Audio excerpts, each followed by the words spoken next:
думаете, что французский бульдог – это просто милый питомец? Вы ошибаетесь. Это 15 килограммов харизмы, упрямства и звуков, которые не опишет ни один словарь.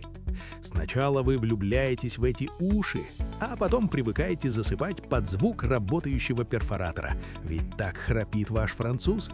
Вы узнаете, что такое бульдожьи скачки в 2 часа ночи и почему «нет» для них – это лишь начало дискуссии. Но за этой комичностью скрываются нюансы – от правильного ухода за складками до подбора питания, чтобы ваш атлет не превратился в кабачок.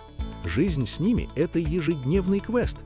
Вы точно не хотите пропустить советы по воспитанию и ежедневную порцию бульдожьего позитива. Ссылка на наш канал в описании. Переходите. Вы дома.